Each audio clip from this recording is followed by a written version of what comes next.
Fala, galera. Estamos aqui para mais um episódio do Fluxo Podcast. Hoje eu estou muito feliz, estou recebendo aqui um irmão que a vida me deu, um cara fenomenal, dono de uma história ímpar, que tem, acredito que tenha várias histórias para dividir com a gente. E vamos curtir esse bate-papo aqui, sem mais delongas, com meu irmão Ângelo Rosa. Não é isso, irmão? Rapaz, eu me senti aqui agora, pô, sabe, Henrique, quando a gente fica com a bola cheiona? Fiquei assim agora, cara. Eu tô muito feliz, Anderson, Henrique, de estar aqui no Fluxo Podcast. Pra mim, cara, o nome já é fantástico. É algo que, se todo mundo pegar o gancho que eu peguei, é algo que não para, ele flui. Né? Verdade. Não essa é a para. ideia. A ideia é essa, não para, flui. Se todo mundo pegar essa ideia, vai ter muito bate-papo bom e eu me sinto lisonjeado de poder estar participando desse episódio aqui. Estou muito feliz, vamos embora. Para nós é uma honra, né, receber você aqui no nosso projeto. Hoje nós estamos iniciando um projeto mais voltado para o contexto do entretenimento, né? Por um período nós estivemos falando um pouco mais da questão política, era um momento político que para nós consideramos importante em função do que nós representamos socialmente. E hoje nós estamos iniciando já numa outra pegada, uma coisa mais voltada para o entretenimento, uma pessoa... Cultura. Como diz um amigo meu... Estreando bem. Como diz um amigo meu, o fluxo não para. Literalmente. O amigo meu, Anderson Pessoa. Então, vamos já mergulhar nessa linda história, como antes disse, né? O Ângelo, onde nasceu o Ângelo? Quem foi o Ângelo ali na infância? Aquele garoto menorzinho, o Ângelo menor, não é o Ângelo de hoje não, sim, aquele sim. Ângelo menor. Pô, bacana. Não cresceu muito. Ô, pai, não sou tão provido assim de tamanho, mas... Tô na média do brasileira. E tô na média, pô, 1,71. 1,71, tô na média, Tá não tô na não? média, tá na Não média, sou tá tão na grande quanto o Henrique, mas... Se dividir aqui na mesa o tamanho, fica de Tá na boa. média, Tá na dentro, média. né? Pô, cara, então, na verdade, sim, eu sou um cara que posso dizer que nasci na periferia do Rio de Janeiro, né? Mas colocando, assim, diretamente na Rua Alcobaça, número 880, divisa entre Ricardo e Anchieta, porque o bairro ali, né? Se confunde, né? Se confunde. Da esquina pra cima é Ricardo de Albuquerque, da esquina pra baixo, Anchieta. Então, eu morei ali durante 27 anos da minha vida e eu tive uma infância comum, de um garoto da periferia. De um cara que tinha sonhos, do menino... Ali é onde é o campo do Brasileirinho? Ali? E o Henrique conhece perfeitamente, já andou por ali. Morador de Ricardo. Morador de Ricardo antigo. Não tem como. Que não andava a pé. Ricardo Anchieta, Guadalupe, pô. É o fluxo, ali era o fluxo. Então, é um lugar... Eu nasci em Anchieta, cara, e eu posso dizer que tenho muito orgulho de ter nascido naquele lugar, porque eu aprendi muita coisa, conheci muita gente boa. Em Anchieta, assim como a maioria da galera da periferia, tem muita gente boa, muita gente do bem. E eu posso dizer que eu sou um desses caras aí privilegiados que nasceu em Anchieta, Ricardo de Albuquerque, que tem uma história bacana para contar. A infância das antigas, né? Raiz. Né? De criança, Raiz. Futebol, molecagem. Cara, eu nasci no meio do samba, né? No meio do pagode. O meu pai tinha um grupo de pagode da região, que meu pai fazia muito sucesso na região. Era o grupo Pedra 90. Tu imagina? Isso aí, era um moleque que já ouvia aí, ó. muito. Pedra 90 das antigas. E eu vou revelar algo aqui, cara. Eu conheci uma pessoa muito especial através do meu pai, que é o teu irmão. Pastor né? Xandão. Pastor Pastor Xandão. Hoje, Pastor Xandão. Cara, o meu pai, ele era amigo do teu irmão, assim, de estar junto tocando. O teu irmão era bem mais jovem do que ele, bem mais jovem do que Meu irmão ele. começou molequinho, né? Isso. Eu lembro que na época, pra ir tocar, aí meu pai tinha que levar, porque ele era de menor. Exatamente. E os caras na época não era nem o Pique Novo que ele começou no Renascente. Que o Renascente tava começando, aí tinha que sair, aí meu pai tinha que levar ele. Meu pai levar ele, minha mãe ia atrás. Minha mãe ia atrás, tinha que levar Ia todo mundo. E a família toda pro pagode. Ficava na caixa de som lá igual. Chateado, né? Doido pra ir embora. Então eu tenho orgulho também de dizer, cara, que eu conheço parte da sua família, a família do bem também. Então é a nossa história. Ele em Anchieta, meu pai, nesse grupo chamado Pedra 90, meu pai me levava, eu com 7 anos de idade, Anderson, eu lembro que meu pai me levava pra tocar pagode. Mas tu já tinha... Eu tocava instrumento já? de percussão. Com 7 anos de idade eu já tocava repique de mão, que era o que cabia, né? Eu acho que é um pouco da diversão da nossa, assim, por exemplo, nós brincávamos de futebol, de tudo, pique na rua e tal. Mas a música, acho que ela participava muito. Eu não virei Embora músico, mas eu também fui criado No meio da Nós música. não meio da tínhamos música. incentivos, eu acho. Talvez sim. um ou outro conseguiu entrar numa escola, se aprimorou, profissionalizar, né? Uhum. igual você, meu irmão, alguns outros, né? Mas assim, acho que todo mundo, de alguma forma, era envolvido com a música. Bebeu Nossa dessa região era fonte. Sim, era sim. muito forte a música na nossa região. É, Muito cara bom, muito... Como eu falei, cara, a galera da periferia, ela se mistura ali entre a música E o futebol. Não Samba e tem pra onde futebol. correr. É samba e futebol. Né? Então, como bom carioca, eu tava ali envolvido diretamente. Meu pai gostava muito daquilo, né? Um garotinho pequenininho tocando o instrumento, e isso chamava muita atenção. E eu me recordo dessa parte da história que eu, com 8 anos de idade, toquei com um artista que até hoje, a geração de hoje conhece, que foi Jovelina Pérola Negra. Eu, com 8 anos de idade, Anderson, eu tava lá, Foi pro show e... Eu fui pro show pra acompanhar meu pai. Meu pai sempre me colocava no palco pra tocar mesmo. Tocar de verdade, microfonado, que eu tocava de verdade. Então, eu lá tocando, daqui a pouco eles acompanhavam alguns artistas. Era característica da época, né? O cara não levava a banda, ele chegava lá... É uma banda base que chamávamos, né? E o grupo do meu pai tava fazendo a banda base pra Jovelina Pérola Negra, cara. Você imagina. Eu, uma criança, olhando aquilo, felizão, começando a tocar com muita empolgação, e eu chamei a atenção, eu roubei a cena naquele momento, né? Porque pra todo mundo era um encanto ver uma criança tão pequena tocando com como se perfeição. fosse um adulto, músico profissional. né? Um músico profissional. E isso marcou, eu acho que isso aí deu o up, né? Na minha história, e me levou... a paixão pela música. Eu me apaixonei porque isso começou a fomentar, cheguei no meio da família, todo mundo falando, e essa história foi perdurando. Eu acho que se não tivesse um incentivo do meu pai, porque meu pai sempre foi meu incentivador na área da música, se não fosse esse incentivo e essa fomentação do meu pai de falar sobre esse assunto, isso teria se apagado na minha memória, porque com 8 anos de idade ali, se fosse... Pra tu era mais uma brincadeira, Pra né? mim Tava era curtindo diversão. ali.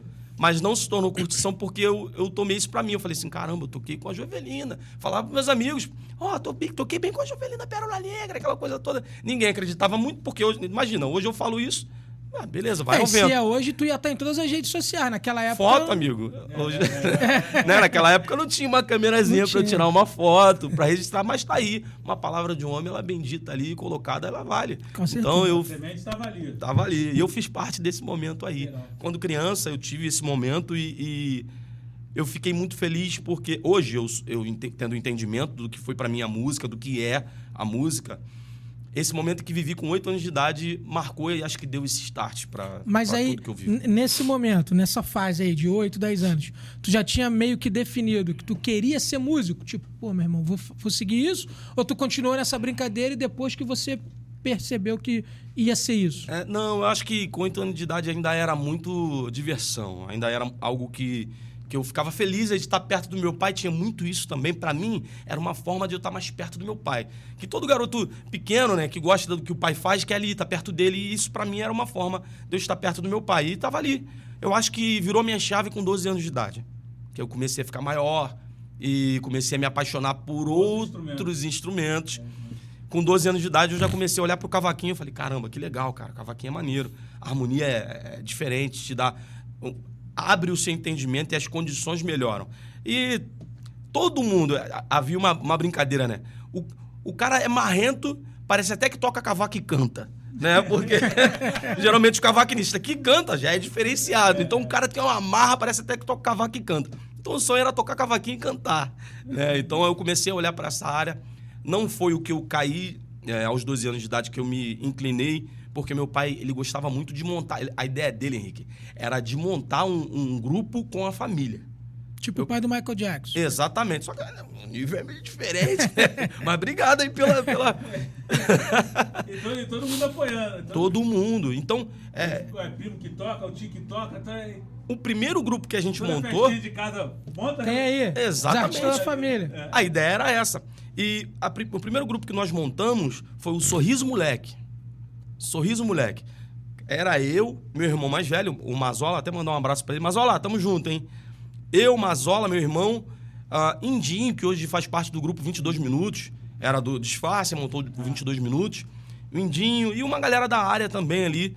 E isso, cara, eu acho que... A gente fazia tudo isso, ensaio, com 14 anos de idade. Eu vou dar essa pulada aí. Mas com 14 anos de idade eu tava tocando já cavaquinho e os ensaios eram em cima da minha casa. Já não era mais brincadeira. Já não era mais brincadeira. Com 14 anos de idade eu já tava tocando profissional. Um botequim pra tocar. Já tinha. Já ganhava um cachezinho. A moda era o botequim, que na época o botequim... Rapaz, tinha o botequim. Tinha um botequim na rua Alcobaça. Uma caixa de não sei o que. Não, lá em Bangu, quem tocava no pagode da Água Branca tava bem. Tava bem. Tinha um local, eles chamavam o bar de Madeirinha. Ali no início da Alcobaça, do lado esquerdo, como quem vai pra Moraes Pinheiro, do lado esquerdo. E tinha um clubezinho aqui, bem na praça de... Ao contrário de Ricardo, no beco ali de Ricardo, tinha um local, eu não vou me lembrar o nome agora, mas era um point, cara. Pique Novo tocava muito lá. O Camaré ou o Arame? Tinha um Camaré, tinha um Arame? Não. Tinha um outro bem de esquina. De esquina com a Nazaré. Nazaré com aquela rua que vai pro buraco ali. Ah, eu não vou lembrar agora. Sei que você não tá falando. Esse local, eu lembro que falando. a primeira vez que eu assisti o show do Pique Novo foi nesse local. Interessante. Só que quando a gente foi crescendo, cara, a gente fazia 2 shows. Esse que era o Madeirinha e esse local aí. Era um sonho da gente. Com Imagina. Sorriso Moleque. Com Sorriso Moleque. Tocar nesse local aí. Eu já tocava cavaquinho. Interessante da minha transição do instrumento de percussão pro cavaquinho, meu pai colocou a mim e o Mazola, meu irmão, para estudarmos música, né? Numa escola de música em Marechal Hermes. Quando meu pai colocou, ele escolheu, como ele queria montar a banda, ele escolheu o que eu ia tocar e o que o Mazola ia tocar. Colocou o Mazola para estudar cavaquinho, harmonia, e me colocou para estudar bateria. Pô, não queria saber de bateria não, cara.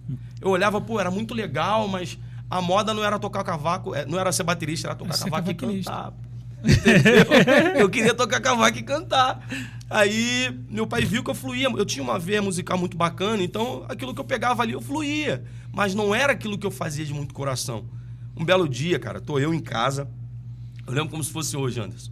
Tô deitado assim na minha cama, tocando cavaquinho e tal. Aí meu pai abriu assim, chamou primeiro Márcio, que era o nome do meu irmão, que é o nome do meu irmão. Ele não respondeu. Aí eu fui e respondi: oi, pai, Márcio não tá aqui não. Aí ele: ué, mas quem é que tá tocando o cavaquinho? Quando ele abriu a cortina assim, que não tinha porta, né? Quando eu abri a cortininha assim: rapaz, é você que tá tocando? Eu falei: pai, sou eu. Tomei um susto porque eu achei que ele ia brigar comigo. Porque eu falei: caramba, não era o meu instrumento. A bateria montada no canto do quarto e eu tocando cavaquinho. Ele: rapaz, tu tá tocando cavaquinho? Melhor do que o teu irmão, cara. O que você tá fazendo? Eu falei: nas horas vagas eu pego, ele me ensina. Ele passa tudo pra mim que ele tá aprendendo e eu comia cavaquinho. Depois desse dia, ele falou assim: cara, larga lá a bateria e vamos estudar harmonia, vamos estudar cavaquinho. E eu comecei a estudar cavaquinho. Era dia e noite com cavaquinho no colo. Então, a minha transição é muito bacana. O cara anda com cavaquinho, igual o cara com pandeiro, o cara anda pra onde vai é uma linha dele, ele leva. Então eu me recordo que o meu primeiro instrumento de harmonia foi o cavaquinho dessa forma. Aí meu pai viu que tinha, falou: calma aí, esse cara, ele... tem alguma coisa aí. Tem um negócio no cavaquinho, ninguém ensinou pra ele, de certa forma, e ele fluiu, cara. Então, eu caí nesse fluxo aí. E como é que a música...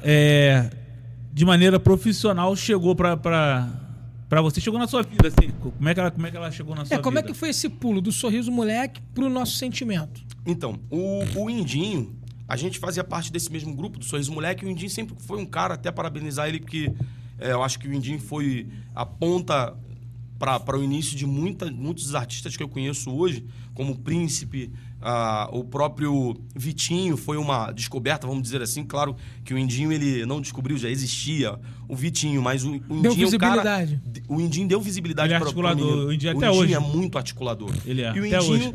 Ele saiu do Sorriso Moleque visando algo na frente. Ele sempre foi assim. Ele visou algo na frente e saiu do Sorriso Moleque. A gente ficou muito triste porque era um grupo família. Todo mundo ficou triste, e agora vai acabar o grupo e tal, não sei o quê. Se desfez, porque era um grupo de família. O Indinho a gente sempre foi muito próximo. Todo mundo ali, parente, digamos assim.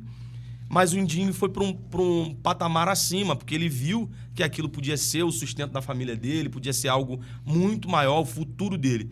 E 3 anos depois, o Indinho me liga. Aliás, vai até a minha casa. Eu morava na Javatá. O Indinho vai na minha casa me fazer um convite. Cara, eu tava tocando no grupo Samba Clã de Nilópolis. Aí eu já tava na vibe de buscar mais profissional. A galera mais tal. profissional. E já tava tocando violão nessa época. Tava ali arranhando um pouquinho o violão. O pessoal, não, vou te colocar pra cantar aí, tocar o violão. Aí eu fui me aprimorando, comecei a estudar e tal. E nessa época, o Indinho foi na minha casa e falou assim, cara, tô com uma proposta aí. 2000, no ano 2000. 2001. O Indinho foi na minha casa e falou assim, Ângelo, fiz um contato com um empresário do grupo Pique Novo. E ele me chamou pra montar uma parada diferente. E eu falei que eu já tinha o time. E você tá dentro desse time aí. O nome do grupo vai ser Sentimento 6. Eram 6 pessoas. Inicialmente era Sentimento 6. Eu falei, pô, tô contigo. Vou largar tudão aqui. Ele, agora é partir pra cima, é profissional. Eu falei, vambora. Aí daí pra frente eu comecei a estudar mais, a gente começou a se aprofundar. E não ficamos nem um ano como Sentimento 6 já virou a chave para o nosso sentimento. Mas aí começou o... Mas de cara o nosso sentimento já ficou com o Zé Paulino? Sempre foi com o Zé Paulino. Zé Paulino e Sabino, né? Zé Paulino e Sabino, sabe? Sabino. O sogro do Leomar, né? Isso, exatamente. O Leomar, na verdade, tinha visto o Indinho cantando em algum lugar e falou, cara, você canta bem, pô, vou te apresentar alguém. Aí apresentou pro Sabino, que se juntou com o Zé Paulino lá e falou, pô, e aí, vamos fazer? Vamos embora. Aí levantaram esse projeto e me encaixaram dentro desse projeto. Por isso que eu disse que o Indinho é um cara que tem visibilidade, que ele é visionário, né? Nesse quesito e é parceiro, né? Parceiro. Leva a galera junto. Parceiro. O que eu achei legal dessa... Você tá falando aí, Ângelo? Sim, eu não sou músico, nunca participei de nenhum dessa atividade, mas acho que o senso comum é de que o músico é o cara que toca ali, ele faz sucesso ou não. Mas o Ângelo já falou umas 10 vezes, pô, fui estudar, eu tive que aprender, teu pai te matriculou numa escola de música. Então, eu acho que às vezes a gente tem até um certo preconceito, né, assim, com músico, né? A pessoa olha, pô, o cara não... Geralmente a visão aprendeu, do músico é que ele não estuda, Não né? estuda, né? Não tem isso, é uma coisa minha. Mas eu acho que a galera olha assim, né? Ou é dom, o cara já sabia fazer. Não, então, existe. Existe. Eu costumo dizer que, o violão eu iniciei sem estudar. Eu peguei o instrumento, eu ganhei um instrumento e transferi tudo que eu aprendi de harmonia pro violão. Apesar de ter cordas a mais, quem entende um pouco de harmonia consegue ali dar os primeiros passos com o violão. E foi o que eu fiz. Comecei a montar acordes e tal, fui fluindo. Quando eu vi, eu já estava tocando. Não tocando como, caramba, o cara é exímio violonista, não. Quando eu cheguei nesse ponto, eu acho que aí é que tá, Anderson. O cara pode ter muito dom, mas chega uma hora que o dom só não vai fazer ele chegar. O que vai fazer ele chegar é ele aprimorar esse dom. Como? Estudando. Olhando, tendo referências, tendo pessoas que ele fala assim, caraca, eu quero tocar igual aquele cara ali. E eu tinha muito isso, eu tinha algumas pessoas, tinha um cara de Anchieta, não sei se você vai lembrar, o nome dele era Russo, ele hoje já faleceu, faz um tempo. O Russo era um grande violonista da área, era o cara da área. O Russo, ele tocava demais, muito bom, era um senhor já, e todo mundo queria estudar com ele. Eu falei assim, pô, eu não posso, o rio corre pro mar, irmão. Então, eu preciso ir nesse mesmo caminho aí, eu tenho que beber dessa fonte. E ele me ensinou muita coisa, cara. Mão direita, e falava de violão. De violão. Ele falava assim pra mim, cara, o que vai fazer diferença pra você ter uma pegada diferente, quem é músico aí vai entender do que eu tô falando. Mão esquerda, beleza, é importante, uma mão casar com a outra, mas pra ter uma pegada diferente no samba, o que faz a diferença é a mão direita.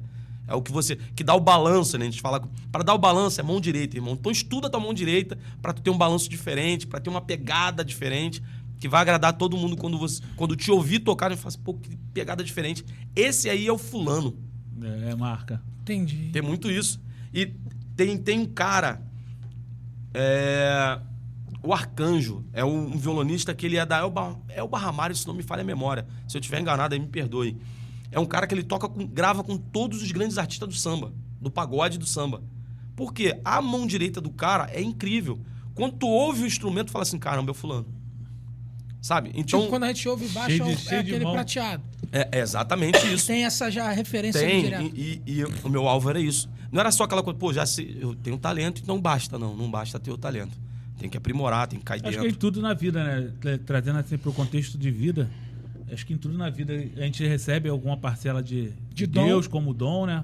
Sim. Como habilidade, com a questão dos propósitos de vida. Mas se você não aprimorar, Não adianta. É só flui. o talento Você não vai bater vence, né? no limite, no ultrapasse, talento aí é vai ficar ali, limitado. pô, por que não avancei? Por que eu não Porque fui mais adiante? Não tive sorte, não, tu não aprimorou. Pô. É tipo no futebol, a gente vê vários A garotos coisa que são se- craque e não... Revela, né? Acho que a condição ali revela nesse momento quem se preparou e quem não se preparou. Né? Quem acreditou no propósito. Por exemplo, você acreditou no propósito. Né? Que ali, Exato. teu pai iniciou ali um startou e você ali tinha um dom. A coisa foi, você acreditou em você para poder ir investindo. Lá na frente vai dar em algum lugar, mas eu vou. Exatamente. E aí bateu onde de repente você almejava, né? Viver aquele momento. porque tu, Porque assim- tem muita gente que fica desacreditada. Não vou mais não, já começa a fazer de qualquer jeito. E acaba... O pior, eu vi muito isso na música. Muita gente que o cara não quis se aprimorar mais, super capacitado, todo mundo entende que o cara é bom e tal. Mas ele não quis se aprimorar mais, ele chegou num batente que ele mesmo se colocou. E aí, ele começa a culpar as circunstâncias do entorno. Pô, até panelinha, não sei o que mais, porque... Ele não se- Deu sorte. Ele não se predispôs a avançar. Ele vai melhorar, chegar, né? Ele vai E aí chegar e começa falar a se assim, vitimizar, "Pô, hoje né? não deu sorte por causa de não sei o quê. O cara não sei gosta que- de mim, não me levou. Ele viu que todo mundo tem sorte, viu que mas todo mundo tem conspira contra ele. Mas na verdade foi ele que Não se preparou. não se preparou. É o que se diz que é autossabotagem, né? O cara se autossabotou. E isso você vê, por exemplo, quando vai em estúdio, né? Tu vai pra estúdio, é músico, o cara toca pra caramba, assim, no meio do coletivo, de quem curte mais, né? Aí o cara, pô, fulano toca pra caramba, aí vai pro estúdio. Quando chega no estúdio, mano, esquece. Tu vê que o cara não toca nada, mano. Porque ali é diferente, ali é quem toca de verdade. o estúdio revela, né, cara? Entendeu? O estúdio E aí revela tu muita vê, gente. tu vê um montão de gente que era boa pra voz, o cara, pô, fulano canta pra caramba. Quando chega no estúdio, mano, o cara, para. Pô, tá fora.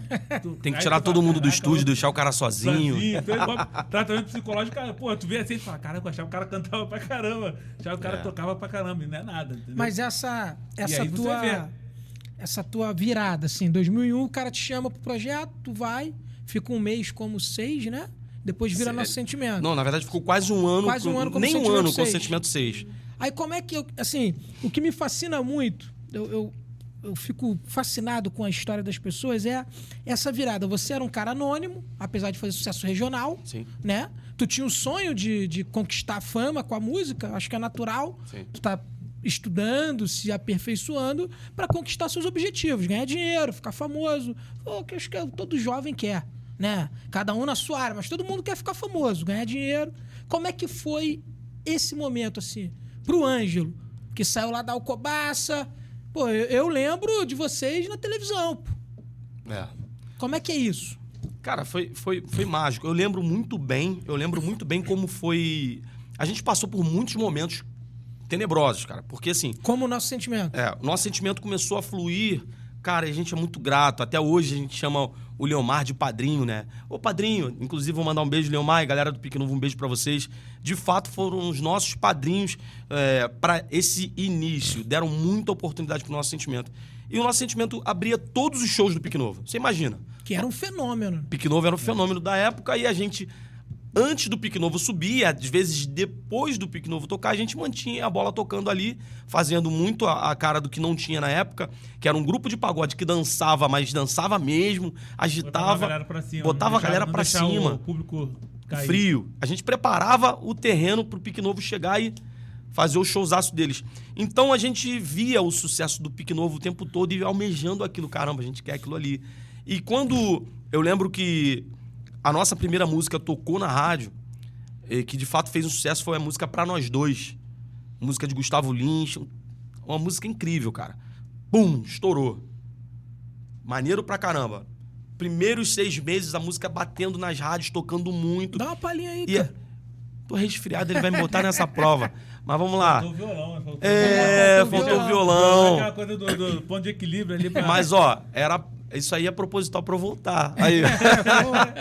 Mas vamos lá. A música é Pra nós dois o desejo começa num beijo e termina em nossos lençóis. É demais, é tão lindo o seu jeito, mulher e menina. Se estamos a sós. Essa música sucesso. é sucesso. Essa música levou o Nosso Sentimento a ser conhecido como artista. Mas aí acontece aquela questão que muitas das vezes acontece com os artistas que é o Vislumbre, cara. O Indinho saiu, eu vou dizer que foi o Vislumbre, porque ele sabe que foi. A gente levou para um nível diferente, o Indinho saiu do grupo e deixou a gente para fazer uma carreira solo, nosso primeiro sucesso. Você imagina, nosso sentimento já toma aí um baque, e a gente fica temeroso, caramba, e agora? Ele era o vocalista? Ele era o vocalista principal, e agora o que a gente vai fazer? Na primeira música, no primeiro sucesso, na verdade era a segunda música. E a voz do Indinho é muito marcante. É diferente. Tu não consegue encontrar um cara que, assim, para entrar e a pessoa não perceber. É diferente. Mas o importante de uma boa estratégia, cara, na música... A música também é estratégia. Mas não existe a fórmula mágica, não existe. Se existisse, a gente tinha muito mais artista do que temos hoje, em sucesso. Mas uma boa estratégia no momento certo leva a gente no nível além. O que aconteceu? O Indinho saiu, o José Paulino falou assim, cara, a gente precisa achar um cara do mesmo tamanho, que tem uma voz um pouco mais marcante, ou tão marcante quanto a do Indinho, mas tem que ter... A estatura precisa ser a mesma. O mesmo tamanhozinho ali, tipo, caramba, o mesmo tamanho. Vamos pegar um cara que canta pra caramba, que tá na época aí cantando muito, fulano. Canta muito, ciclano, canta muito. Não. Tem que ser um cara que tem a mesma estatura. A gente... Pra manter a visibilidade, o tamanho, a foto que eu tenho. Olha só a ideia. A estética do grupo. A estética do grupo. Pro público não sentir tanto. Quem olhasse de fora, olhasse a foto, falasse assim, trocaram alguma coisa? Tivesse essa questão. Ele teve essa visão. E a gente começou a correr atrás, e eu lembro que a gente encontrou o Chininha, né? O Alexandre, né? O China, ele entrou, ele nem queria. Eu lembro que a gente foi na casa do Chininha, em Guadalupe, ele morava ali, como quem sai da Curva do Oeste, Alcobaça, a Curva do Oeste, indo para Marco de Macedo, na esquina, antes do shopping antigo ali, aquele shoppingzinho, ele morava ali, de esquina. A gente foi na casa dele, trocamos uma ideia, ele, não, cara, não quero não, tô casado, poxa, minha mulher nem gosta muito, aquela coisa toda, eu tô dando aula. Tô dando aula, ele era professor de educação física, não, tô dando aula, não quero e tal. A gente conversou, até que convencemos o China, e na primeira música, que é uma música de minha autoria, do Rodrigo Rodrigues e Adelmo Luiz, que mora ali também, em Ricardo de Albuquerque, são amigos. E... que é Tudo ou Nada. É tudo ou nada, não dá mais pra dividir o grande amor da minha vida. É tudo ou nada, me mostra agora que você tá decidida, se entregando de uma vez pra essa paixão. Pra ser feliz, meu bem, não tem outra saída. Bateu na voz do China, estourou. Essa foi a música que estourou na voz do Chininha. Tivemos outras antes que a gente foi apresentando ele, mas quando bateu Tudo ou Nada, pum, estourou. E de certa forma, eu acho que o Chininha acaba sendo até mais carismático que o Indinho. Que o Indinho, ele é esse cara articulador, mas ele é um cara fechado demais. Ele era mais fechado. Ele precisava de alguém mais articulado em carisma. E ele mesmo admite isso, até hoje ele fala. Tanto ele tá cantando com o filho dele. Ele canta com o filho dele, que o filho, moleque totalmente jovem, descontraído, comunicação com o público. É o lado que eu não tenho. O moleque dança, faz toda a dinâmica, o caramba, e ele fica ali só como o maestro da parada. Mas eu vou te falar uma coisa. Se o China estiver assistindo aí, ele vai concordar com o que eu vou falar. O China era totalmente robô no início do Nosso Sentimento. Era voz muito boa, interpretava muito bem. Que, assim, tem uma situação que eu olho pro China quando ele entra pro Nosso Sentimento, que o China é um exímio intérprete. Ele pegava as músicas do Nosso Sentimento, as composições do Rodrigo Rodrigues, que é o príncipe, beijão, meu amigo. Ele interpretava do jeito que era de fato a música, porque ele via as músicas sendo criadas. Então ele vivia, ele entrava, tava ali com ele. E ele dava vida a essas músicas. Tem pessoas que falam assim, não, o China nem canta tanto assim, beleza. Mas ele era um intérprete da música, cara. Ele respeitava ali a dinâmica da música. Ele entendia o que a música queria dizer e dava a vida. Ele não estava só cantando. Não, ele estava interpretando. Então, aí vem a história do Nosso Sentimento começar a acontecer. E foi de fato um susto para mim, o Anderson, o Henrique, porque era um cara que estava saindo de um sonho e começando a ter a realização desse sonho. Como é que eu percebi que eu estava começando a ficar famoso? Pô, onde eu ia, todo mundo me parava. Na rua Alcobaça, todo mundo me chamava para tirar uma foto.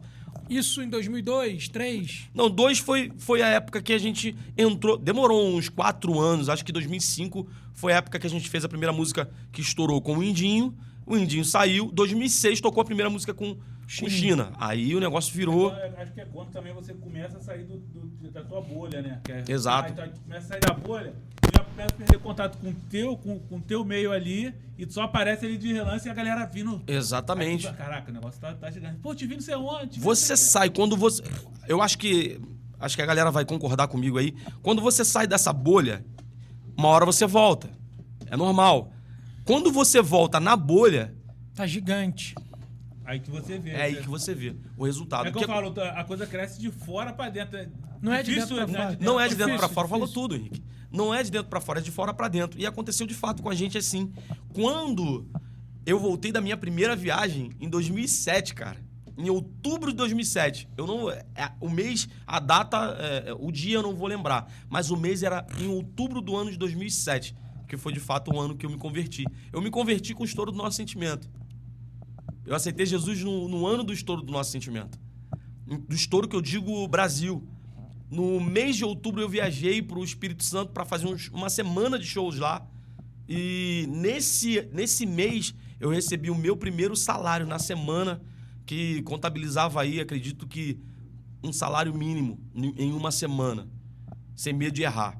E eu falei assim, cara, isso aqui não tá vindo porque olharam para os meus olhos verdes e falaram assim, vou dar essa grana para esse cara. Não, isso aqui é porque algo tá acontecendo lá fora que tá dando retorno. E eu lembro que a gente voltou dessa viagem para fazer um show no Rio, em Madureira. Cara, muito lotado, muito cheio, as pessoas cantando as 2 músicas, 3 músicas que já estavam batendo. Aí já vinha Sonho de Amor, que é o Rodrigo falava isso, o Príncipe falava isso, que era o avião do Nosso Sentimento. Sonho de Amor foi uma música que ele escreveu que levou o Nosso Sentimento pro Brasil inteiro. E aí, daí pra frente, cara, a gente começou a viver o sonho daquela molecada. 2007, pum, estourou de verdade no Brasil inteiro. A gente começou a participar dos grandes festivais de Brasil que tem por aí afora. E nessa fase, tu ficou quanto tempo nesse processo do grupo, estando ali já conhecido, estourado, vivendo ali o momento que você sempre almejou, né? Ou vamos dizer que é o momento que Deus planejou para você até então. Quanto tempo ficou essa questão de você estar ali vivendo esse momento e ter virado a chave para conversão? Para conversão, para teu processo. É porque é engraçado, porque assim, que na verdade a vezes... conversão já tinha acontecido. Seria mais a questão do processo dessa virada de chave. Pô, cara, não é mais aqui o meu eu sei lugar. Porque porque eu o vivi samba isso em tem casa, muito disso, né? Eu tive a oportunidade de viver isso em casa, né? Com meu irmão. Porque Sim. Quando o CD já estava gravado, o Cada Esquina? Em cada esquina. Não, foi o Não, primeiro. Não, Foi, primeiro, teu irmão. Aí, quando o CD estava gravado, na época, foi quando meu irmão, tipo assim, que tava viajando pra caramba, pra poder divulgar e tal. Viajando pra caramba. E aí, na época, ele tava indo já, mas não querendo ir. E meu pai meio que... Pô, porque assim, meu pai foi a vida inteira Investiu naquilo. Quando deu eu certo... acho que era o sonho do meu pai do que do meu irmão. Eu sou o sonho realizado do meu pai, cara. Então, tipo assim... E aí meu irmão sem jeito de chegar pro meu pai e falar assim, pô, não vou mais. E indo pras viagens, né? Aí nesse processo, aí meu irmão foi e rompeu mesmo. Aí falou, cara, não dá mais. Como é que foi essa tua guerra? Porque assim... Ele não chegou nem coisar a lançamento capa do CD. Tu fez sucesso. Começou, quando explodiu, tu se converteu. Porque na maioria das vezes, o que a galera pensa?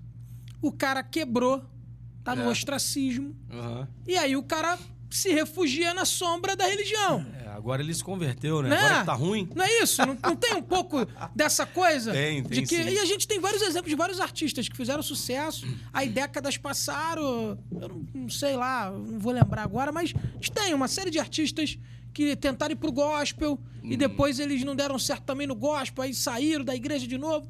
Como é que foi isso pra você? Porque assim, tu chegou onde tu almejou.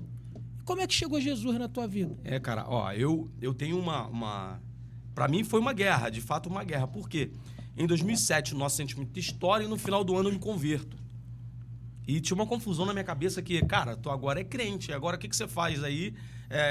Sendo cristão, tocando no mundão, no pagode, vivendo esse sucesso todo, esse vislumbre todo. Como é que você vai lidar com tudo isso? Na minha Viagem, cabeça, quarto de hotel, fã. muitas mulheres, bebidas, drogas, tudo isso que tem no âmbito musical que a gente sabe Vem que no existe. bojo, Vem né? no bojo, Eu vivi um confronto, só que eu tive muito apoio, cara. Acho que tudo quanto é apoio que vem, a gente precisa abraçar. E eu tive um apoio do meu primeiro pastor, que foi Nathaniel Sabino, da primeira igreja batista da Fundação ali em Guadalupe. Ele falou pra mim assim: filho, calma. Vai vir um monte de história na tua cabeça, um monte de gente vai falar tudo pra você, um monte de história pra você, mas calma.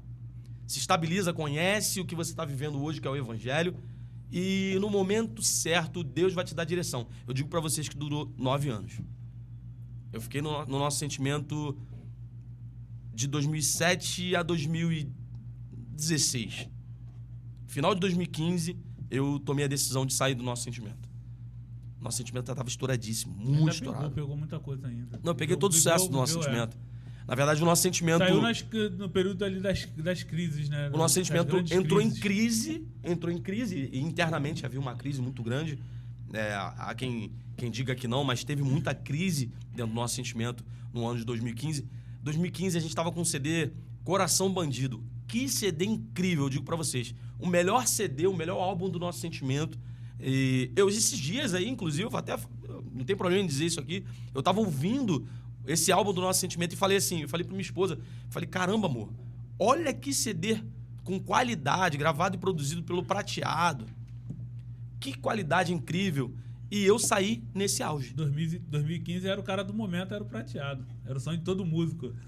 A gente já era amigo do Prateado. A gente era amigo dele, já tinha gravado em outros CDs nossos. Só que nesse ano de 2015 a gente deu na mão dele o projeto que tinha uma virada de chave ainda maior para o nosso sentimento, que o nosso sentimento estava no escritório do Sorriso Maroto. Olha o nível que estava o negócio. Só que a gente estava em crise interna. E nessa crise, aí veio a crise e a direção de Deus. Sai, agora é o momento. Só que nesse momento, aí eu já não queria mais. Por quê? Eu entendi como era lidar. Ser evangélico por 9 anos dentro de um grupo. Você conseguindo manter a tua fé em dia. Conseguindo ajudar a conversão de outras pessoas. Porque o Glauco, que é irmão do Glauber, né, do nosso amigo da igreja, ele se converteu, aceitou Jesus, hoje é obreiro da casa do Senhor. O tecladista, que tinha a religião dele lá, se converteu. Hoje é diácono, obreiro da casa do Senhor. Então, você imagina, a gente conseguiu ali conduzir, mesmo com muita dificuldade, conduzir e levar o evangelho para dentro daquela galera ali, pra galera ouvir. Tu entendia que tinha um propósito ainda de você permanecer. Só que aquele propósito no ano de 2015 já tinha se findado. E eu achei que era o momento de eu começar, que eu tava ganhando força. Tinham 2 irmãos em Cristo junto comigo, mais outros simpatizantes. Então eu achei que eu tava ganhando força. Facilitava. E Deus falou pra mim exatamente assim, cara. Quem não acredita que Deus fala assim. Deus falou no meu coração: Ângelo, chegou o tempo. É agora, no alto. No alto você pula. Como faz pra pular no alto? É como saltar de paraquedas. Você que é paraquedista, né? É uma vez paraquedista, é sempre paraquedista. Imagina pular do avião sem paraquedas. Foi exatamente. Embaixo vai ter uma câmera lá. Não, mas essa falta de paraquedas, tu fala o quê? Porque assim, cara, tu ganhou dinheiro. Né? Então tu ia ganhar mais dinheiro. Como você falou, um disco produzido pelo Prateado. Acredito que a divulgação ia ser bem mais ampla, ia entrar mais grana. Sim. E tu decide sair. Como que foi essa guerra? Sair pra nada, né? Porque não tinha projeto, não tinha plano. Então o paraquedas, não tinha o paraquedas, pô. Porque quando tem o paraquedas, você fala assim... Não tinha lugar pra nem caminhar. Amarrou aqui, tá amarradinho aqui, vou pular, pô. Eu sei que eu vou chegar. Eu sei até onde eu vou chegar, tô seguro. Não tinha segurança. A segurança que tinha era a grana que tinha guardadinha lá, no bolso pra viver alguns meses, quiçá 1 ano, né? E vamos ver onde vai dar. Eu já tinha alguns projetos que eu comecei... Uma parte que eu pulei foi que eu gravei um disco dentro do Nosso Sentimento. Eu gravei um disco em 2012... evangélico. Independente, fora do Nosso Sentimento.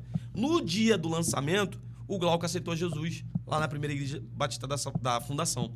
Nesse dia, eu entendi que eu tinha um chamado. Que eu tinha algo para fazer fora do Nosso Sentimento. Mas havia um tempo para se cumprir ainda no Nosso Sentimento.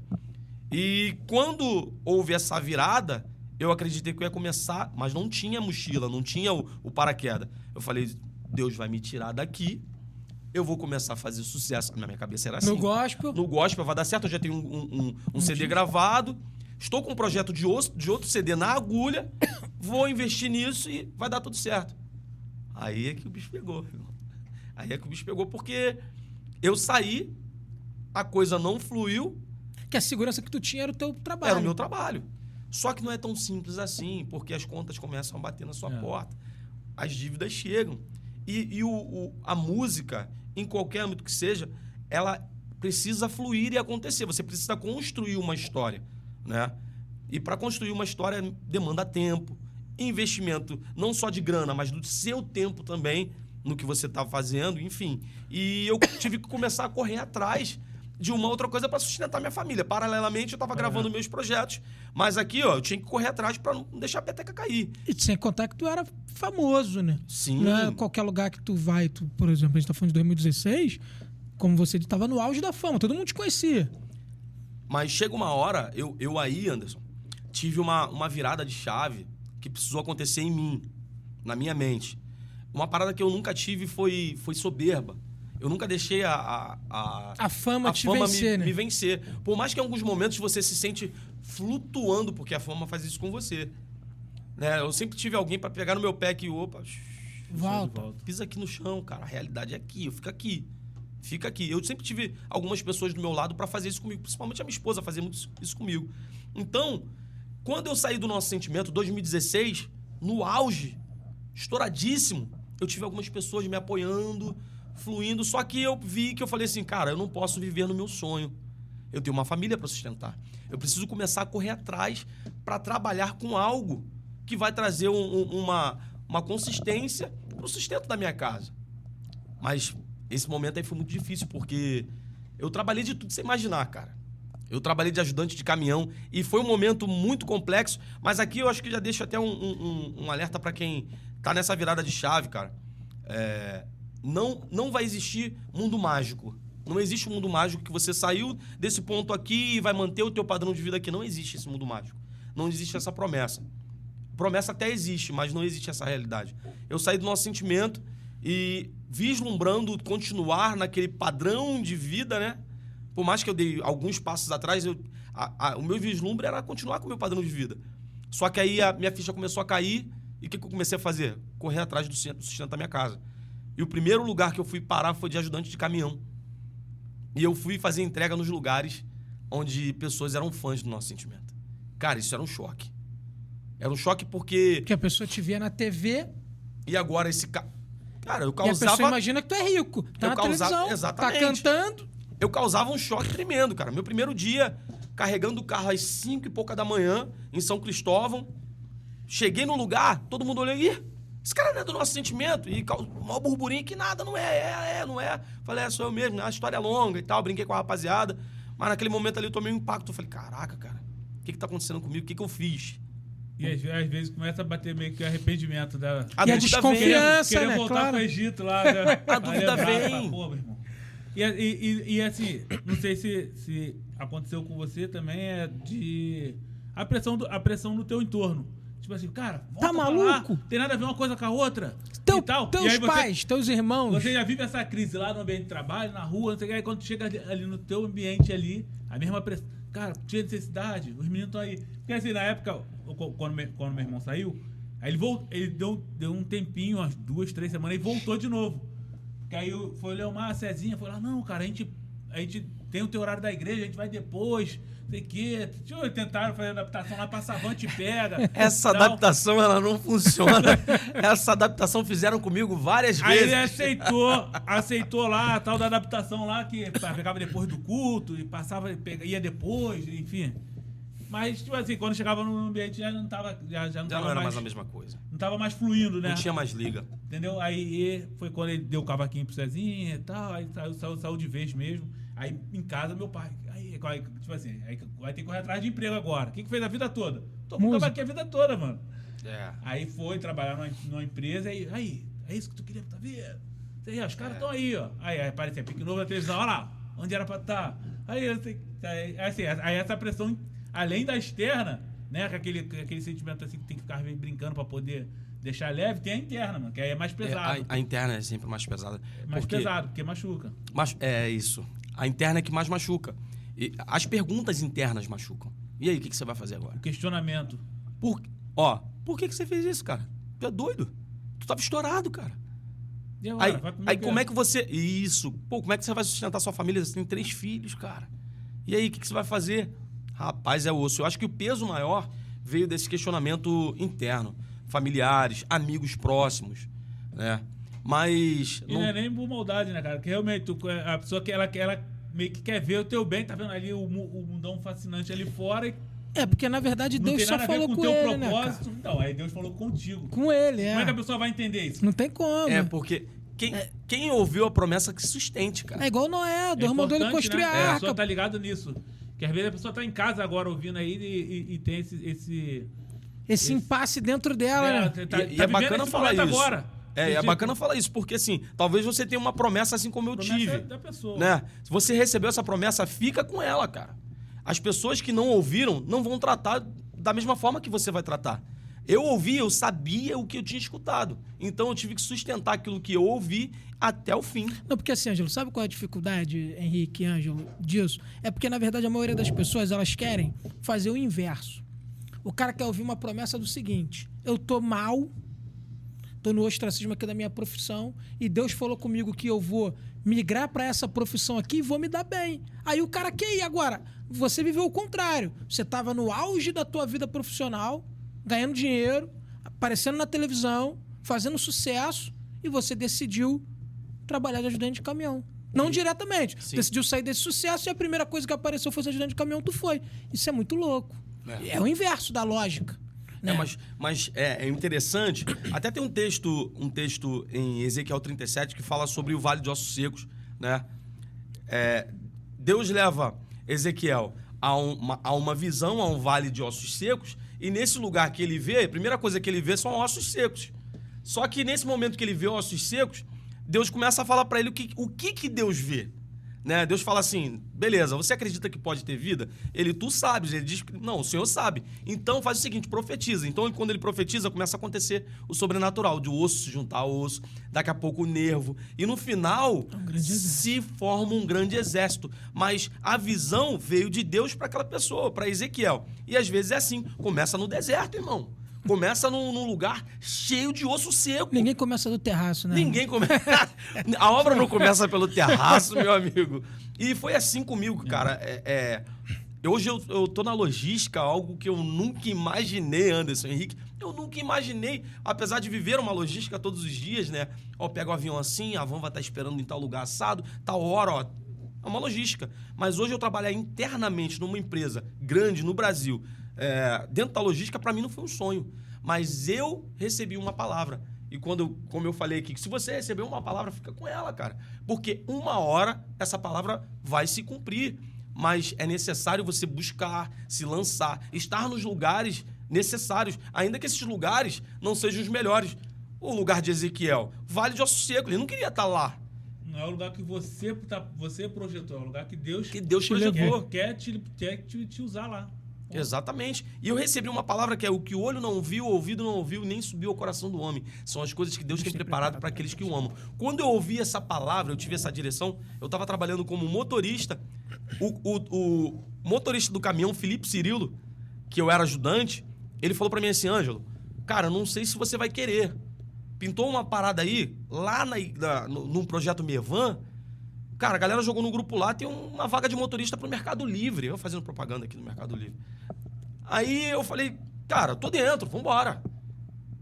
Para ser motorista, ele, tu vai querer? Ainda preocupado com aquela coisa que eu tinha do artista, né? Falei, não, irmão, eu tô sem nada, então...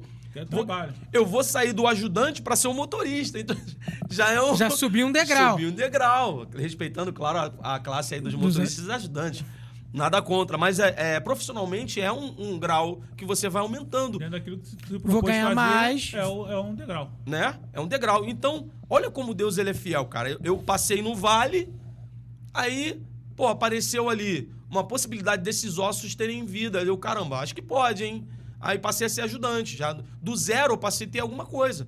Aí daqui a pouco ele falou assim, pô, arrumei uma vaga pra você lá. Aí eu entrei, passei a ser motorista. Cara, eu fiquei 4 meses como motorista na empresa.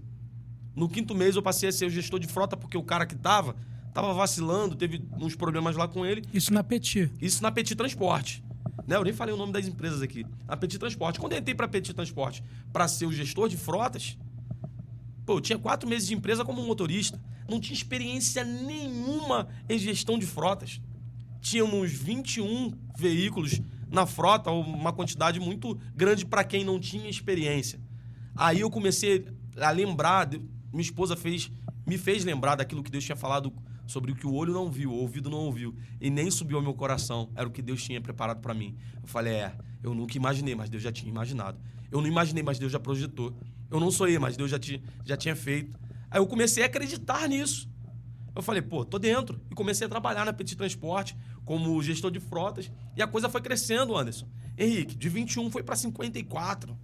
Aí daqui a pouco cresceu. No final do ano 2021, nós estávamos com cerca de 100 veículos. Aí o dono da empresa migrou, abriu uma empresa chamada Pralog Transporte, que ele falou assim, cara, a gente vai ganhar o mercado de logística, principalmente do e-commerce no Brasil. Eu falei, tô contigo, cara. Ele, vambora. Eu falei, vamos. Eu lembro do dia que ele me fez o convite. Ele falou pra mim assim, topa vir comigo, largar lá o teu certinho pra vir comigo nesse sonho aí? Eu falei, tô dentro. Ele não me chamou pra ser sócio não, mas pra ser um braço dele dentro da empresa. Né? Eu falei, pô, é uma importância muito grande. Tô dentro. 100 carros, vambora. Só pra encurtar... Projeto. Mas eu não tava preso à palavra desse homem. Eu tava preso à palavra que tinha sido liberada sobre a minha vida, que o olho não viu, o ouvido não ouviu. Hoje, só para entendermos aqui, esse cara, ele é dono da empresa inicial, que era a Petit Transporte, que hoje se tornou o grupo Pralog. A Pralog comprou a Petit, no caso. A Pralog comprou a Petit Transporte, que é já atua há quase 30 anos no mercado de logística e transporte. E carreta para tudo quanto é lado no Brasil. Hoje é uma das empresas mais renomadas dentro do transporte aqui no país, né? No país. E vocês estão entendendo os planos de Deus? O que é a gente entender? O que Deus quer fazer? Para onde Deus quer nos levar? Se desse certo nessa migração da música secular para música gospel, não estava onde de repente está hoje. E Deus tem um plano, né, cara? E é muito maravilhoso você alinhar os planos de Deus com aquilo que você precisa e caminhar dentro disso. E hoje a gente tá aí com 950 carros na frota. Você imagina, cuidar de 950 carros, cara, é algo surreal. Isso demanda uma estrutura gigantesca. Hoje a Pralog criou um grupo muito grande, atuando nas maiores metrópoles do nosso país. E eu vou falar aqui que eu não sei se isso já foi falado pelos donos lá, eu tenho muito orgulho de falar isso. A Pralog, ela tá vivendo algo mais além, tá buscando algo fora do país. Isso é muito bom. Você tá dentro de um projeto desse e saber que não foi o homem que te inseriu, foi Deus que já tinha projetado e me inseriu dentro desse projeto. É algo muito natural para as empresas transportadoras hoje e para a aviação, né? Acho que à medida que o país vai avançando dentro do mercado, dentro da questão comercial, as empresas transportadoras vão naturalmente começar a ir para a aviação também, ter transporte. Sim. Não, a Pralog é uma máquina. Eu tenho aqui até que cobrar lá o pessoal um royalty, porque esse bordão é meu. A Pralog não para. Isso aí. A Pralog não para. Eu usei isso aí em um dos vídeos. Olha que interessante. É porque, às vezes, dentro de um bate-papo tão informal como esse, não dá tempo de a gente falar tudo. Né? Mas Deus me permitiu estar no nosso sentimento, participar de tudo que vivemos lá e tive um momento de sair. Na minha saída, eu tive aquela coisa que todo pai de família, todo ser que está à frente de um projeto chamado família, pensa, e agora? Como é que vai ser? Como é que eu sustento a minha casa? Hoje eu faço parte da gestão de frota de uma das maiores empresas do nosso país e olho para isso e eu falo assim, caramba, o que eu consigo agregar nessa história? Eu olho para a história da Pralog com todo respeito aos diretores, mas eu faço parte dessa história. Claro. Eu participei do início, né, de cada bordão, de cada veículo que se colocou na rua, emplacamento, todo o processo. E hoje eu tive que me aprimorar, né? Eu tive que estudar sobre, eu tive que buscar sobre para entender. Porque assim, não adianta, não ia adiantar. Talvez se eu tivesse continuado a ser um motorista, eu estivesse como motorista. Mas eu me propus a ser o gestor de frotas, entender o que era a gestão de frotas. Sem paraquedas de novo, porque tu não tinha conhecimento nenhum. Não tinha conhecimento nenhum. Só que aí a gente pula sem paraquedas, né? Aí vem um socorro e a gente começa a criar uma certa bagagem. A gente vai buscando, porque sem buscar também não adianta. Sem estudar, não vai dar certo. Os recursos vêm à medida que são igual fase de videogame. Cada fase que você passa, lá tem uma elemento ferramenta que você nova. vai com a ferramenta nova. Se você não passar... Sem a ferramenta, tu não passa. Sem a ferramenta Quando não tu vai. passa ali, tu tem lá a estrelinha pra tu pegar e ali tá o teu... E hoje eu vivo... Instrumento. Quem for procurar lá, pode ser até nas minhas redes sociais, vai ver lá que eu falo muito sobre a empresa. Hoje eu me tornei o garoto propaganda. O garoto propaganda das 2 empresas, né, do grupo. Na verdade, do grupo inteiro. Eu criei aquilo que não tinha. E o que eu fiz? Deus é tão bom que ele vai fazer você inserir aquilo que você tem de melhor dentro do ambiente que você está. Vai chegar uma hora que ele vai usar o que você tem para o ambiente que você está vivendo. Hoje eu trouxe, ninguém sabia fazer, não sabia como fazer a questão de propaganda. Quem é que vai fazer? Alguém que filme bem, uma equipe que seja profissional. Eu tinha tudo isso na mão porque eu vim dessa área. A comunicação, de certa forma, era a minha área. Então eu falei, não, opa, eu levantei a mão, falei, eu sei fazer, deixa comigo.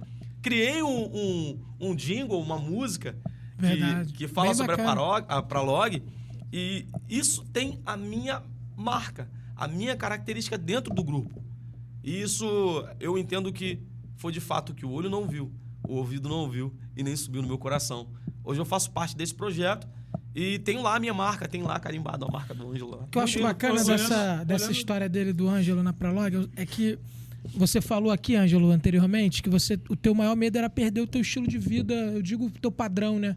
Tu viajava, andava de avião, ia para outros estados, tinha ali um salário um pouco melhor do que a maioria dos brasileiros. E hoje o Ângelo mantém isso, o Ângelo viaja. Eu trabalhei quase um ano na Pralog com esse cara, né? Tava desempregado na época, eu posso falar aqui, o Ângelo me empregou, eu trabalhei lá com ele. E o Ângelo era o coração da empresa. A empresa ainda era bem menor, né? Quando eu trabalhava lá tinha 400 carros, 400 e pouco, né? 400 e pouco. Hoje meio que dobrou o tamanho. E o Ângelo viaja o Brasil todo com a Pralog, dá oportunidade de emprego para um monte de gente, tá sempre preocupado com a galera do entorno dele ali para trabalhar, para se qualificar.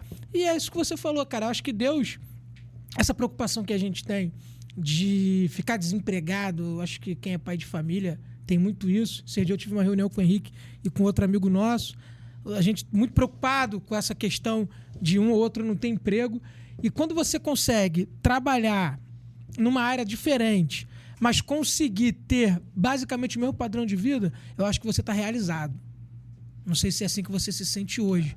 Eu acho que o bacana, se você for olhar de uma maneira bem geral, hoje você consegue ter um tempo de qualidade com a família, consegue ter essa interação com o reino de Deus de forma plena, né? Porque assim, antes você tinha que sempre abrir mão de se abdicar de alguma coisa. Se eu for tocar no secular, eu vou ter que abrir mão do meu tempo com Deus. Vai ter dia que a agenda vai coincidir com o dia do culto. Eu não vou estar com a minha família. Vai ter dia que eu vou viajar, vou ficar 2 dias fora, deixar todo mundo em casa. Hoje você consegue ter tempo com a família, um tempo de qualidade. Você consegue ter o teu tempo com Deus e não deixou de tocar a música. Sim. Hoje a música, agora para você, não é um compromisso financeiro. E sim é um instrumento que Deus te deu para adorá-lo e dele você receber aquilo que você precisa para se alimentar de espiritualmente e alimentar outros. E olha como Deus é, a né? preciosidade que Deus eu não sobre abandonei você para derramar sobre outros e todos viverem cada um seus propósitos. Tu vive o seu em outro lugar, em outro ambiente. E engraçado, hoje a gente num momento de busca, eu, minha família, a minha esposa falou exatamente isso. Falou assim, Ângelo, você consegue entender que você se tornou, continua sendo pastor, né? Que hoje eu tenho esse privilégio de poder dizer, né? Que eu faço parte do Ministério Pastoral da nossa igreja. E isso... E ela falou para mim assim, você não é só o funcionário da Pralog, você se tornou também um pastor lá dentro. Porque você sabe que Deus tem um plano lá dentro. diferença. Então, isso é bom. Você começa a Hoje ver... já não te olham mais como o Ângelo do nosso sentimento. Hoje Não. o Ângelo, que é uma referência espiritual, é um cara reto, é um cara justo, é um cara... Tem vários outros adjetivos. Exatamente, como o nosso Deus é incrível, cara. Deus é maravilhoso e cria essas possibilidades para nós. Eu vivi, Anderson, um bom tempo me perguntando se eu conseguiria voltar a dar uma condição para minha família, a pagar os estudos dos meus filhos, a projetar eles no mercado de trabalho, enfim, na vida. E hoje eu consigo fazer isso. E olho e falo, caramba, como Deus me proporcionou tanta coisa, eu dependendo dele, não de mim. Né? Enquanto a minha mão estava querendo alcançar, fazer, eu não estava conseguindo. Então, hoje eu olho para trás e falo, caramba, tem uma história. Mas também tem a ação de Deus me fazendo viver novamente. E às vezes a gente confunde. Eu acho que a maior decepção é quando as pessoas falam assim, Deus vai fazer você prosperar e tal, vai fazer acontecer. Porque as profecias ainda acontecem. E as pessoas ficam presas, achando que elas vão dar certo no mesmo âmbito, no mesmo caminho que elas estão ali. Não, Deus quer te tirar dali e te levar para fazer história em outro lugar. E eu construí uma nova história num lugar totalmente diferente do âmbito musical, que eu nunca imaginei. É de fato que o olho não viu, o ouvido não ouviu, e nunca sonhei, nunca subiu no meu coração. E a música continua... E eu continuo vivendo. E assim... Com uma finalidade única, adorar. Adorar. Exatamente, mas olha só como Deus é bom, que dentro desse interim, os sócios da Pralog me ajudaram num DVD que eu marquei, que eu gravei há 2 anos atrás. Olha só como é que são as coisas. Deus, ele faz assim, cara, ele realiza sonhos. Ele sabe que eu amo a música, e ainda assim, eu trabalhando dentro de uma empresa de logística, continuei fazendo a música, mas de forma paralela. Então, Deus me fez ter condições de sustentar minha família, de hoje dizer, eu tenho uma profissão, hoje eu sou gestor de frotas, hoje eu trabalho, eu sei lidar com essas situações dentro do âmbito profissional, mas Deus me permitiu também ainda continuar ali com a adoração, levando a música também, levando o evangelho através da música para muitas pessoas. Entende? Então, É sempre uma palavra para que no ambiente onde você lidar com pessoas, sempre tem aquele dia que o cara chega no dia mal, né? Não, E aí você percebe, Deus coloca diante de você para você... Eu tenho uma experiência com esse cara. Dar uma palavra para a pessoa ali, você mudar o start da vida da pessoa. Então, quantas pessoas passam pelo Ângelo ali naquele momento e o Ângelo tem uma palavra? A gente tem uma experiência... Quantas oportunidades, quantas vidas... Nisso que você está falando, a empresa contratou uma menina e aí ela... Uma jovem, devia ter uns 20 anos, 22. um pouquinho mais. E aí ela estava lá no computador, a gente trabalhando, a empresa trabalha muito, uma correria, ela começou a chorar. E me contar que a vida estava ruim, que ela estava pensando em se matar. E aí nós demos uma palavra, ela recebeu essa palavra e se tornou nossa amiga. A gente está sempre se comunicando, graças a Deus ela não trabalha. Aí trabalhou lá um mês, arrumou um emprego bem melhor, saiu da empresa. Mas é isso, cara, nós estávamos na hora certa, no lugar certo. Conseguimos alcançar aquela menina e ela recebeu a palavra, agradeceu e se tornou grata. Todas as vezes que ela pode, me manda uma mensagem agradecendo, inclusive até para de me chamar de tio. Não precisa disso. A barba já fala por você, né, tio? Tio. Mas essa questão de ser pastor e de estar nesses locais é muito importante, porque tem muita gente precisando ouvir, às vezes, só uma palavra. Como quando eu conversei com o Ângelo, conversei com você para a gente fazer esse podcast, minha maior preocupação era essa galera que se converteu. Às vezes o cara é traficante, mano. E aí o cara vai trabalhar de auxiliar de serviços gerais num supermercado, e esse cara é muito difícil. Mas eu queria que você entendesse que o Ângelo era um artista famoso e foi ser ajudante de caminhão. Isso é fantástico. É maravilhoso a gente entender que Deus, ele nos leva a lugares que nós jamais iríamos voluntariamente. É verdade. Voluntariamente nós jamais iríamos. Tu tocava violão, tu vai carregar piano. Não é uma troca justa. Então, jamais iríamos voluntariamente, mas nós vamos debaixo da vontade de Deus. Então, eu fico muito feliz. São os recomeços de Deus, né? Isso aí, Deus ele faz isso com a gente. A minha esposa, ela fala muito isso pra mim, de que só alcança a promessa quem vive ali o propósito e o processo, e às vezes a gente não quer viver esse processo. Né? Respeitar o processo é necessário. Né? Você falou que saiu do Nossa Dilma 2016, então tu ficou aí no mínimo uns 4 anos de deserto, né? Quebrando pedra. Como eu costumo dizer, catando lata, engraxando o sapato com casca de banana, mas Deus chegou e abençoou. Não é isso? Exatamente isso. E eu sou muito grato a Deus por ter feito essa virada de chave. Parece que foi muito tempo, mas a gente percebe que o tempo... Deus é o Senhor do tempo. E no tempo certo Ele faz as coisas acontecendo. E eu vejo hoje, eu dentro da Pralog, eu experimento não só o sustento da minha casa, mas eu posso vislumbrar de fato pessoas tendo a porta aberta que já não tinha possibilidade há muito tempo. Pessoas vivendo a mesma coisa que eu vivia, eu fico olhando. Ontem, bem rápido aqui, eu deparei com 2 caras, que a gente tem um projeto lá, que eu acho que é um projeto que a Pralog implantou no ano passado no Brasil. Eu acho que vai ser uma novidade no nosso país aí, sobre os carros de passeio, fazendo as entregas, locação, enfim, é um projeto muito bacana.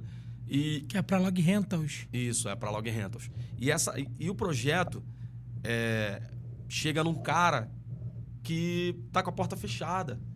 E o cara é pai de família. Eu recebi uma mensagem, o cara falou pra mim, cara, me ajuda a sustentar minha casa. Isso é uma responsa muito grande. O cara jogou no meu peito. Eu recebo mensagem até hoje. E eu te encaminho. Sim. E chegou, o cara jogou no meu peito, me ajuda a sustentar minha casa porque tá brabo, cara, me ajuda aí. E eu, de certa forma, consegui ajudar esse cara. E ele chegou pra pegar o carro comigo, um carro novo. Eu peguei a chave dele na mão dele e falei, cara, vai e sustenta a tua família. Isso não tem preço, cara. Sabe? Não tem preço você falar assim, pô, isso é Deus. Eu não tenho o mérito nenhum, não tenho mérito nenhum nisso. Mas eu sinto orgulho de poder ser um instrumento. É maravilhoso ser instrumento de Deus, cara. A Pralog, ela tem uma metodologia de trabalho fascinante na Rentals, que ela te dá o carro e o frete. Você só tem que trabalhar mesmo. E é difícil ter isso. Acho que no Brasil não tem uma empresa que te dê um carro novo. Né? Sem você dar calção. Exatamente. Né? Já tá sabendo aí, se você quiser trabalhar. A Pralog estiver precisando de emprego, procura o Ângelo Rosa, que ele é o gestor de frota da Pralog Rentals, que é um braço da holding Pralog. É isso aí. Ó, Pralog, olha aqui pro Fluxo Podcast, patrocina a gente. Vou falar sobre isso. Aí. O Fluxo segue o Brasil e a Pralog tá no Brasil. Atenção aos diretores da Pralog Transportes aí, o grupo Pralog, vamos investir nisso aqui porque vai dar certo, hein? Logo segue o fluxo. Não é isso? É isso. É isso, gente. Vamos estar encerrando aí o nosso primeiro episódio do podcast nesse novo formato. Nesse novo formato, né? E para nós, muito gratificante ter você, Ângelo, com essa história de vida, né? Acho que acaba realmente, de alguma forma, construindo e novas ideias, pensamentos, perspectiva para as pessoas que estão nos assistindo nesse momento. De repente alguém está passando por alguma fase desse todo o processo que você viveu, né? E pode se identificar e ali por ter você como um ponto de inspiração, né? Para vencer essa batalha da vida, né? Que ninguém tem vida fácil. A realidade é essa. A gente acha que às vezes o cara é artista, ninguém tem vida fácil. Todo mundo vive seu processo em algum momento, né? O Ângelo está aí com uma história muito bonita e de muita persistência, de muita obediência a Deus, né? Muita submissão, em alguns momentos pensando, mas Deus sustentou. Então, para nós é um privilégio iniciar com uma história dessa, com um testemunho desse. E se Deus quiser, a gente vai ter outra oportunidade para vir falar. Com certeza. Mais coisas, né? Para ele vir cantar, amplas, trazer um violão. Para a gente falar da Pralog. Porque assim, quando a gente fala de empresa, a gente fala de oportunidades. E aí a gente vai ter, de repente, ter um tema voltado para isso, né? Falar sobre oportunidade de trabalho, de emprego, formação. A gente tentar alinhar alguma coisa nesse sentido num próximo momento com o Ângelo. Mas é isso.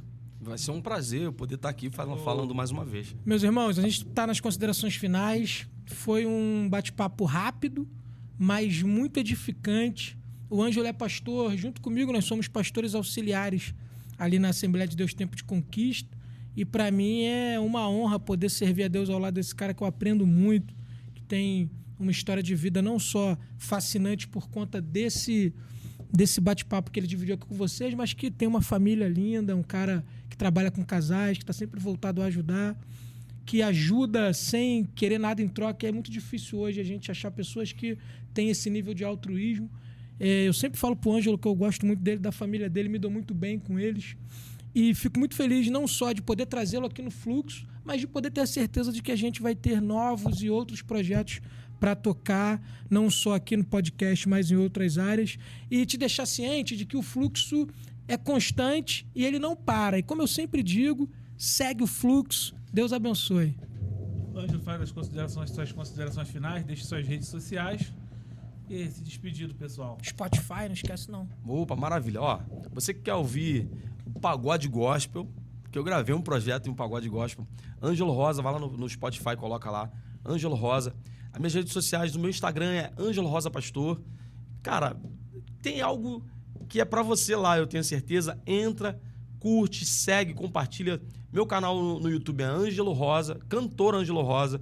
Tem coisa boa pra você, que Deus possa te abençoar. E eu agradeço aqui ao Fluxo pela oportunidade de poder estar compartilhando um pouco da minha história. E obrigado, Anderson. Obrigado, Henrique. Tamo junto, que precisar, estaremos aí. Amém.